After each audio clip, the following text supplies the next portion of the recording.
Jenderal Besar TNI Purn, HM Soeharto, adalah presiden kedua Indonesia yang menjabat dari tahun 1967 hingga 1998. Secara luas dianggap sebagai diktator militer oleh pengamat internasional. Soeharto memimpin Indonesia sebagai rezim otoriter sejak kejatuhan pendahulunya Soekarno pada tahun 1967 hingga pengunduran dirinya pada tahun 1998 menyusul kerusuhan nasional. Kediktatorannya selama 32 tahun dianggap sebagai salah satu kediktatoran paling brutal dan korup di abad ke-20. Sebelum menjadi presiden, Soeharto adalah pemimpin militer pada masa Hindia Belanda dan Kekaisaran Jepang, dengan pangkat terakhir Mayor Jenderal. Setelah gerakan tanggal 30 September tahun 1965, Soeharto kemudian melakukan operasi penertiban dan pengamanan atas perintah dari Presiden Soekarno.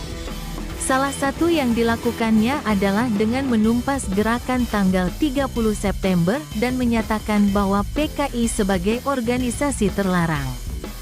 Berbagai kontroversi menyebut operasi ini menewaskan sekitar 100.000 hingga 2 juta jiwa. Soeharto kemudian diberi mandat oleh Majelis Permusyawaratan Rakyat Sementara, MPRS, sebagai presiden pada tanggal 26 Maret tahun 1968, menggantikan Soekarno, dan resmi menjadi presiden pada tahun 1968. Ia dipilih kembali oleh MPR pada tahun 1973, 1978, 1983, 1988, 1993, dan 1998. Pada tahun 1998, masa jabatannya berakhir setelah mengundurkan diri pada tanggal 21 Mei tahun tersebut. Menyusul terjadinya kerusuhan Mei tahun 1998 dan pendudukan gedung DPR MPR oleh ribuan mahasiswa. Ia merupakan orang terlama yang menjabat sebagai Presiden Indonesia. Soeharto digantikan oleh B.J. Habibie. Soeharto juga merupakan sosok yang kontroversial karena membatasi kebebasan warga negara Indonesia keturunan Tionghoa menduduki Timor Timur, pemaksaan asas tunggal Pancasila di berbagai bidang, dan disebut sebagai salah satu rezim paling korup dalam sejarah dunia modern. Menurut Transparency International, estimasi kerugian negara adalah sekitar 15–35 miliar dolar Amerika Serikat selama pemerintahannya. Namun, hal ini tidak berhasil dibuktikan. Bahkan majalah Time kalah dalam gugatan dan usaha lain untuk mengadili Soeharto gagal karena kesehatannya yang memburuk. Setelah menderita sakit berkepanjangan, ia meninggal karena kegagalan organ multifungsi di Jakarta pada tanggal 27 Januari tahun 2008. Soeharto lahir pada tanggal 8 Juni tahun 1921 dari seorang wanita yang merupakan ibunya, yang bernama Sukirah di Dusun Kemusuk, Desa Argomulyo, Kecamatan Sedayu, Bantul, Yogyakarta. Kelahiran itu dibantu dukun beranak bernama Mbah Kromodiryo yang juga adalah adik kakek Sukirah. Mbah Kertoirono, dalam autobiografinya, Pikiran, Ucapan dan Tindakan Saya, yang disusun G. Dwipayana, Sukirah digambarkan oleh Soeharto sebagai ibu muda yang sedang sulit memikirkan masalah-masalah rumah tangga. Namun, banyak catatan di buku-buku sejarah Soeharto lain yang banyak menyebutkan Sukirah sedang mengalami masalah mental yang amat sulit. Sebelum Soeharto, yang lahir tanggal 8 Juni tahun 1921, berumur 40 hari, Sukirah harus menghadapi talak suaminya, Kertosudiro. Kertosudiro, seorang mantri ulu-ulu, pengatur irigasi, miskin yang kelak sebagai ayah Soeharto. tidak memainkan peran banyak dalam kehidupan Soeharto.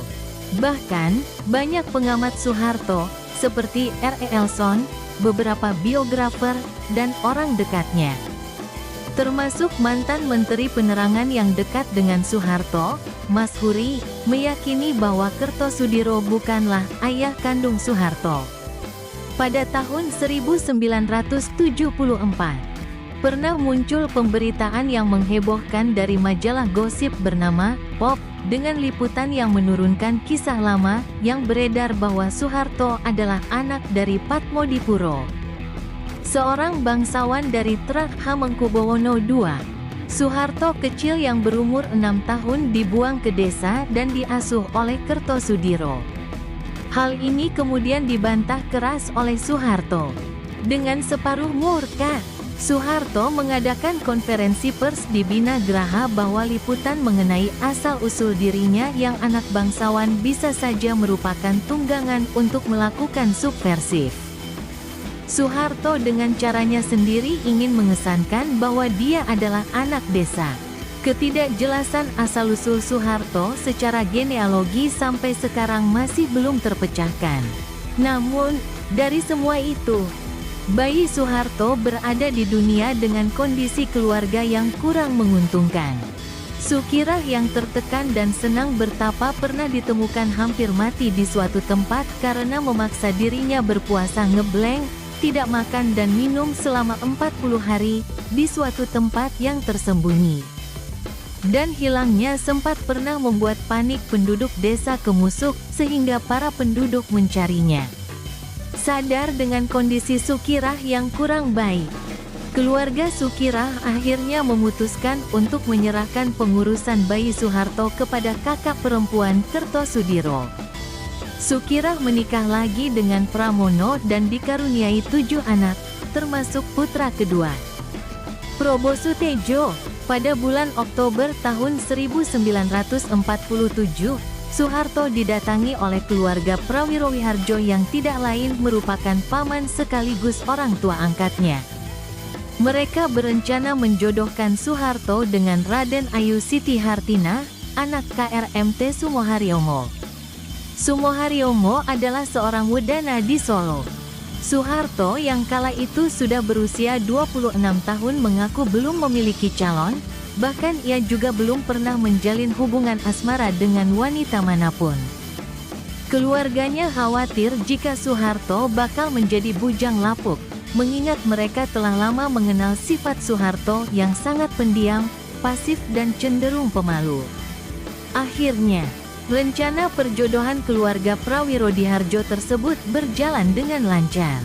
Tanpa melalui proses pacaran, perkawinan antara Letnan Kolonel, Letkol, Soeharto dengan Siti Hartina, yang kemudian dikenal dengan Tien Soeharto, segera dilangsungkan pada tanggal 26 Desember tahun 1947 di Solo. Ketika itu, usia Soeharto 26 tahun, sedangkan Siti Hartina berusia 24 tahun. Pasangan ini dikarunia 6 putra-putri, yaitu Siti Hardiyanti Hastuti, Tutut, Sigit Harjojudanto, Bambang Trihatmojo, Siti Hediati Harijadi, Titik, Hutomo Mandala Putra, Tommy, dan Siti Hutami Endang Adiningsih, Mamik.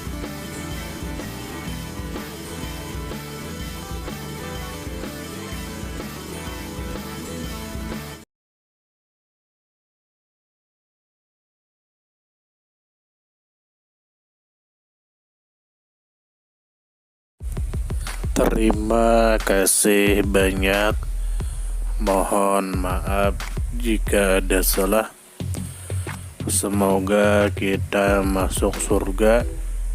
Semoga kita semua disehatkan badan, dilancarkan rezeki, dikabulkan segala hajat.